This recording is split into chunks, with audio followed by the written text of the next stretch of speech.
সুব্রত গুপ্ত ছাড়াও আরো 5 জনকে স্পেশাল রোল অবজারভার হিসেবে দায়িত্ব দিয়েছে নির্বাচন কমিশন। ফলতায় আজকে সেই special roll observer C Murugan, তাকে ঘিরে ধরে বিক্ষোভ দেখানো হলো। ভিডিও শানু বক্সির সামনে স্পেশাল রোল অবজারভারকে ঘিরে ধরে বিক্ষোভ। কেন হবে? আমাদের পাশে ছিল আমাদের মাননীয় সাংসদ, আমাদের মুখ্যমন্ত্রী মাননীয় মমতা বন্দ্যোপাধ্যায়। আমাদের সঙ্গে তখন বিজেপি দালালরা ছিল না, তার জন্য আমরা কেন এই জিনিসটা কেন করতে দেবো? এটা আর কেন হবে? তখন কোথায় ছিল? আমাদের পাশে কেউ জিজ্ঞেস করেনি যে কোথায় কি হবে, কেন এটা হচ্ছে।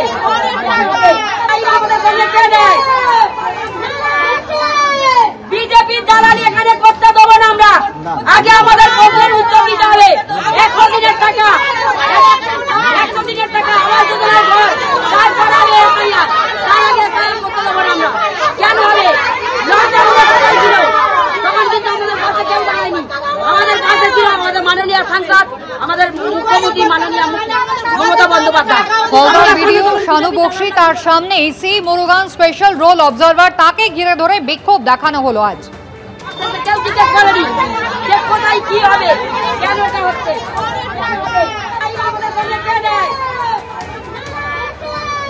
বিজেপির দালালি এখানে করতে দেবো না আমরা। আগে আমাদের প্রশ্নের উত্তর দিতে হবে। 100 দিনের টাকা, 100 দিনের টাকা আবাস যোজনার ঘর। গৌতম মন্ডল আমাদের প্রতিনিধি রয়েছেন টেলিফোন লাইনে। গৌতম, কি কারণে স্পেশাল রোল অবজারভারকে ধরে এই বিক্ষোভ দেখানো হলো আজ? দেখো, এই যে special roll observer C Murugan এবং সুব্রত গুপ্ত একদম প্রথম যখন এই পর্যবেক্ষক নিয়োগ করা হয়েছিল জাতীয় নির্বাচন কমিশনের পক্ষ থেকে, তারা এসেছিলেন এই ফলতা পাবে। তারপর এটা দ্বিতীয় সফর বলা যেতে পারে। আজকে সি মুরুগান একাই এলেন এবং আজকে বেলা 12টা নাগাদ তিনি ফলতার যে দেবীপুর গ্রাম পঞ্চায়েত আছে সেখানকার পায়রাচারি দুটি বুথে তিনি যান। মূলত ভোটারদের বাড়ি বাড়ি গিয়ে তিনি তথ্য যাচাইয়ের কাজটা করছিলেন। এর আগে রাজ্যের অন্যান্য জায়গাও তিনি গেছেন এবং তথ্য যাচাইয়ের কাজ করছিলেন। তো আজকে যখন এই তথ্য যাচাইয়ের কাজ করতে যান তখন দেখা গেল প্রায় 50 থেকে 60 জন মহিলা, ওই গ্রামেরই মহিলা, ওই এলাকারই মহিলা, তারা কার্যত বিক্ষোভ দেখাতে শুরু করলেন এবং তারা বলতে লাগলেন যে আমাদের এসআইআর আমরা করতে দেবো না, 100 দিনের কাজের টাকা, আবাসের টাকা বাকি রাখা হয়েছে এবং নির্বাচন কমিশন, এরা হচ্ছে বিজেপির দালাল এবং কেন্দ্রীয় সরকারের দালাল এই সি মুরুগান, এই বলে বিক্ষোভ দেখাতে থাকেন। বেশ কিছুক্ষণ ধরে চলে বিক্ষোভ, যদিও সি মুরুগান এটাকে ভুক্রেবি করেননি। তিনি তার মতো কাজ করে গেছেন। তিনি অন্তত 10 থেকে 20টি বা 10টি বাড়িতে গেছেন, ভোটারদের সঙ্গে কথা বলেছেন, তাদের সঙ্গে তথ্য যাচাই করেছেন এবং এই সময় উপস্থিত ছিলেন ফলতার ভিডিও শানু বক্সি এবং ফলতার আইসি, তিনিও উপস্থিত ছিলেন এবং এই বিক্ষোভ, যদিও পুলিশ মাঝে ব্যারিকেড হয়ে দাঁড়িয়েছিলেন, বিক্ষোভকারীরা এদিকে আসতে পারেনি। কিন্তু কার্যত বলা যেতে পারে যে ফলতাতে এসে এই প্রথম বিক্ষোভের মুখে বললেন special roll observer C Murugan. এই মুহূর্তে তিনি সি মুরুগান তিনি ফলতা থেকে আবার বেরিয়ে গেছেন। গৌতম, ধন্যবাদ।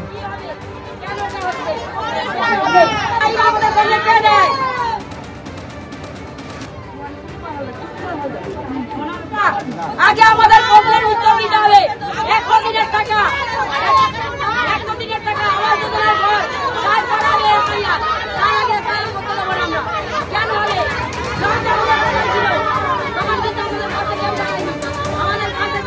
গীতা পাঠের অনুষ্ঠানে চিকেন প্যাটিস বিক্রেতাকে মারধরের অভিযোগে 3 জনকে পুলিশ গ্রেফতার করেছে। আপনারা জানেন যে গত 7ই ডিসেম্বর ময়দানে গীতা পাঠের অনুষ্ঠান ছিল। সেই অনুষ্ঠানে একজন বিক্রেতা চিকেন প্যাটিস বিক্রি করছিলেন, একদল ব্যক্তি তাকে ঘিরে ধরে ধাক্কাধাক্কি শুরু করে এবং তারপর মারধর করা হয় বলে অভিযোগ। সেই ঘটনার প্রেক্ষিতে 3 জনকে পুলিশ গ্রেফতার করেছে।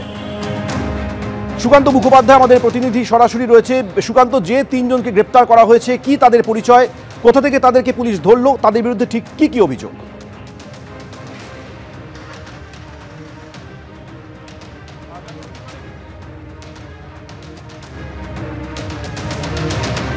আমরা যোগাযোগ করার চেষ্টা করছি আমাদের প্রতিনিধির সঙ্গে। যে ছবি আপনারা দেখছেন, 3 জনকে পুলিশ গ্রেপ্তার করেছে। গত 7ই ডিসেম্বর ময়দানে গীতা পাঠের অনুষ্ঠান ছিল, সেখানে একজন বিক্রেতা চিকেন প্যাটিস বিক্রি করছিলেন। সেই সময় একদল ব্যক্তি তাকে ঘিরে ধরে ধাক্কাধাক্কি শুরু করে এবং তারপর তাকে মারধর করা হয়।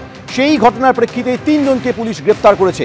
আবারও যোগাযোগ করেছে আমাদের প্রতিনিধি সুকান্ত মুখোপাধ্যায়, সরাসরি রয়েছে। সুকান্ত, এই 3 জনের বিরুদ্ধে কি অভিযোগ?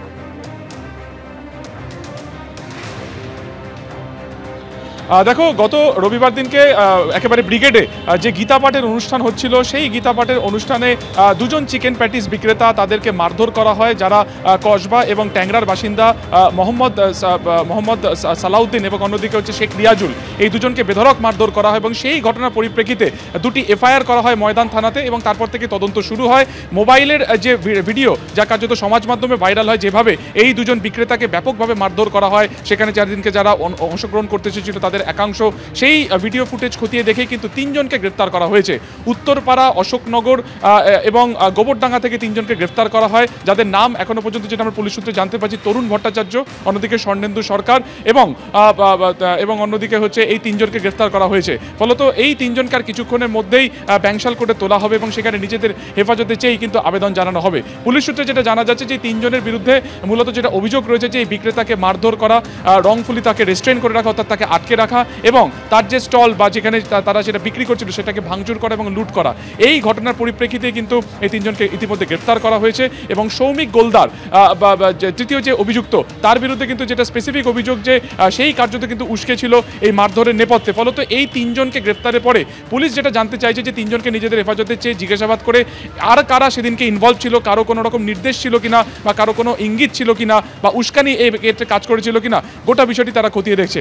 আমরা দেখলাম যে আজকে যখন এই 3 জনকে গোবরডাঙ্গা, অন্যদিকে অশোকনগর এবং উত্তরপাড়া থেকে নিয়ে এসে থানাতে আসে, পরবর্তীকালে কিন্তু হিন্দু সেবা দলের একটি সংগঠন তারা থানার সামনে আসে, তারা সেখানে বিক্ষোভ প্রদর্শনও করে, একদম থানার সামনেও তারা বসে পড়ে এবং পরবর্তী সময় প্রায় 1টার কিছু পরে তাদেরকে কিন্তু সেখান থেকে পিছনের গেট থেকে 3 অভিযুক্তকে বের করে প্রিজন ভ্যানে নিয়ে তাদেরকে আদালতে চলে যাওয়া হয় এবং এই মুহূর্তে আদালত চত্বরে কিন্তু যথেষ্ট নিরাপত্তা রাখা হয়েছে, তার কারণ যে দলটি থানার সামনে বিক্ষোভ তারা দেখাচ্ছিলেন তারা কিন্তু এই মুহূর্তে আদালতেও গিয়েছেন এবং আজকে তাদের আইনজীবীর তরফে তারা একটি জামিনের আবেদনও করবেন, এমনটা তাদের আইনজীবী সূত্রে আমরা জানতে পারছি। অন্যদিকে পুলিশ সূত্রে যেটা জানা যাচ্ছে যে তারা 7 দিনের নিজেদের কাস্টাডি তারা চাইছেন, তার কারণ এই গোটা ঘটনাতে আরও অনেকে কিন্তু মোবাইল ভিডিও ফুটেজে দেখা যাচ্ছে দুজন চিকেন প্যাটিস বিক্রেতাকে মারধর করতে। ফলত তারা কারা ছিলেন, কোন সময় তারা সেখানে উপস্থিত হয়েছিলেন, কি তাদের উদ্দেশ্য ছিল, গোটা বিষয়টি জানার কারণেই কিন্তু এই 3 জনকে নিজেদের হেফাজতে চেয়ে জিজ্ঞাসাবাদ করতে চাইছেন তদন্তকারীরা। সুকান্ত, তুমি আমাদের সঙ্গে থাকো। সৌমিক গোলদার, তরুণ ভট্টাচার্য এবং স্বর্ণেন্দু চক্রবর্তী, এই 3 জনকে চিকেন প্যাটিস বিক্রেতাকে মারধরের অভিযোগে পুলিশ গ্রেপ্তার করেছে। ধৃতদের পরিবারের লোকজন কি বলছেন শুনুন। ভেজ প্যাটিস শুনে আমার জামাই খেয়েছে, সেটা খেতে গিয়ে বলছে চিকেন, দেখছি ওটা চিকেন প্যাটিস, বলছে তুমি ভেজ প্যাটিস বলে চিকেন প্যাটিস দিলে কেন? তখন আমার আরও 2 না 3 জন এসে গেছে, আরও কয়েকজন এসে গেছে, এসে বলেছে যে তুই কেন ওকে এত চড় মেরেছে আর ওঠবোস করে নিয়েছে। জামাই কি বিজেপি কর্মী? হ্যাঁ, বিজেপি করে। তো এমনি কি কাজ করেন? প্রমোটার। চুরচাইরে পাচ্ছে হবে 5 বছর। তার আগে ওই যে এই ছাত্র পরিষদ কি ওই এবিভিপি হ্যাঁ ওতে ছিল।